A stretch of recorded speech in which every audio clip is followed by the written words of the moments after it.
Hey everybody, as we prepare for whatever might come, EMP, collapse, economic collapse, power grid going down, so many things possibly could happen. There's lots of things, lots of people talk about as far as what you need to prepare for that day, and I agree, obviously. But I need you to focus sometimes on what we're going to lose, because we're going to lose a lot of things too. And this is not one of those lists where I say stay to the end because the last one's going to be the worst. All of these are really bad, by the way. So take notes and be ready because there's lots of things that are going to be gone if we have that kind of scenario take place. Number one, most of your possessions. And this one's right in our face as preppers, right? Because we want to be able to possess things like food and water, ways to cook our food, tent, sleeping bag, all these prepping things that we prepare with, gear, you know what I'm saying? I mean, I always try to stress, really focus on training and drills and, scenarios, but obviously we have to have the gear. And when we see economic collapses or world wars in the past kick in, we've seen major displacement with people and all the stuff in your house left. I mean, not to mention there could be like some kind of fire, wildfire, or maybe even like there's war here, shelling on your house, etc. You can't be in there and you can't take everything with you. That's the most difficult part. So obviously you're going to have a select few survival items you're going to have, probably in a backpack. There's no even guarantee you'll have your car with a tub like that, some kind of stuff in there, but have some kind of backpack. And you want to be able to have those things at the moment's notice ready to go in case things start heading your way. But all your everyday items, stuff that we take for granted, is going to be gone, even our PREPS, and that's probably the scary part. Number two, employment. For sure, employment. And obviously there's some jobs, depending on the scenario, that will actually very much be needed. But a lot of jobs, we're already seeing this direction anyway. With AI, jobs are basically going out. And when we saw like in the Great Depression, so many jobs were lost. And that was like just a smidgen compared to what's coming and we have to be ready for. Number three, education. And even more specifically, probably I'm going to go ahead and include college education because as we see jobs going away, maybe you're a scientist and you work in biology, the company or the government that's going to pay you to do that biology is probably not going to be around. Now, I'm not saying necessarily the information you learned in college or learned in trade school or whatever school you went to. Obviously, that information comes in very handy, but the actual degree on the wall isn't going to mean a whole lot of beans when the time comes. But specifically, losing your job along with that college degree is one of the things. So education, unfortunately, is not a top priority when we see a collapse. Number four, money. Pick your form of money. Paper money, credit cards, anything in your bank account specifically. I mean, the FDIC will still be there as far as if you have savings, but when we see these scenarios happen in hyperinflation, your money becomes more and more worthless. Overall, paper money and credit cards are going to disappear. There's not going to be credit for anybody. And even if you do have like $5,000 in cash, it's only going to be worth $10, depending on the scenario. That's why I always like to try to have things you can barter with. And there's so many things I could list. As far as like a money alternative, that's why I like GoldBacks, which I talk about all the time. But it's not even just that. But if you have other things like silver, constitutional silver, jewelry, ammo, food, water, because they always say you can't eat gold, but you can eat food, last I heard. And so having things you can barter with to be able to replace that money is good because the money will be gone. Number five, your property. When we see hyperinflation, when we see the dollar not worth what it used to be, people will lose their homes. And it's not simply just from people not being able to pay for their homes. You lose your job, yeah, you're not going to be able to pay for your home. But even more so on the fine print in the deed when you signed it to buy your house, and you now have a mortgage and you're trying to pay the mortgage, even if you're on time with all your payments and you've made every single payment, never even been a day late, they can still call you on a loan because the banks need the money drastically. And they say in that scenario, they can take your home from you. I mean, they'll give you 30 days notice, but 30 days notice means, we need $100,000 in 30 days and good luck with that. So home loss is a very real possibility. Number six, communication. There's an excellent chance you're going to lose cell phones. Possibly even satellite phones too.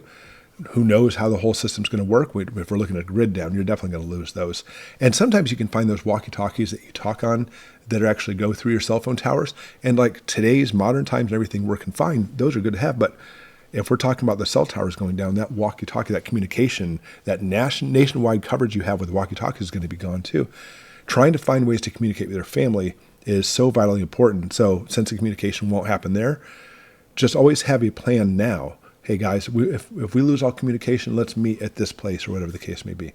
Now, obviously some radios will still work. Ham radios, for example, shortwave radios, CBs, walkie-talkies. The range varies depending on those and what you're able to actually do with them. So that's something good too. If we're talking about a government takeover, by the way, they can scramble all of those bands so you can't talk on that. But odds of getting all that out of the way is pretty slim. I like to look at this radio here. This is my American Reserves radio. And at least we have a crank radio for us because there will probably still be some radio stations on. And I like to use it so that way I can listen to music or listen to any type of news broadcast. So you'll see American Reserves link below and just go on the website and find the radio. Number 7, electronic communication too. So we can't also count on things like social media. We can't count on having like your Twitter account, etc., or even email. There's a possibility those companies will go down and you'll lose those services as well. So communication, again, even if you have internet, you may not have those. And number 8, electronic storage. Let me ask you something. Do you upload to the cloud? You know, any type of cloud you have for photos and storage? I never do, by the way. I hate putting anything outside my home. And obviously I take a lot of pictures, a lot of videos of my family. You probably do the same thing. And if they are up in some cloud somewhere or on the internet, there's a chance they'll be lost forever. I always have like a hard drive. I put all my data on. I have 2 hard drives, by the way. I make them like mirrors, so that way they're always backed up. And I put one in my Faraday cage.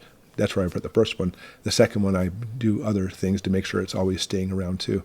But having backups for this is good. And the internet is not a great place because the internet, any type of electronic storage there will go down. And by the way, if we see that go down, we may see things like the whole internet go down, which includes YouTube. And I'm sure you enjoy Goshen prepping. And you probably take notes, I hope so, and put stuff in binders because there's a very good chance when that happens, then Goshen Prepping won't be here either, or any of your other favorite prepping channels.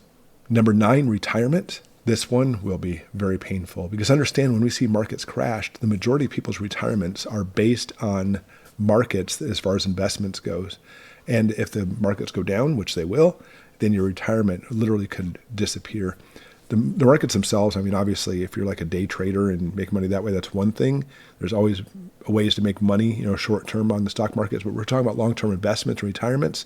There's an excellent chance they will be lost. And again, if you have money into like a savings account with FDIC, it's probably going to be okay. I'm not saying that the bank will get to you right away, but it is an insurance there unless the whole government goes down. And number 10, the government. So this is where this problem comes in. Even if you do have FDIC, the government backs it up. Oh, sorry, there's no more government, at least a government as we know it. That's what you have to understand because governments, one falls, another one pops up. And not necessarily it's the best government in the world. I love the United States. I love everything we're founded on as far as principles in the United States. I think it's fantastic. Call me a little prejudiced, but I am. I love our system. It needs a lot of work, has a lot of problems, but it's fantastic. But understand, our government's focused on trying to set it up for, the people. It's we the people. And if the government goes down, we don't go into simply just the state of anarchy of like, oh, you know what, everybody does their own thing now. No, you wish. Another government's going to take over. That's what always happens. And we usually see in those situations some type of tyrannical government taking over. And 11, with that, freedom. So as these tyrannical governments take over, your freedom will disappear. Even if the United States tyrannical government, put it that way, takes over. Because if we go into a situation that's bad enough, martial law will come in.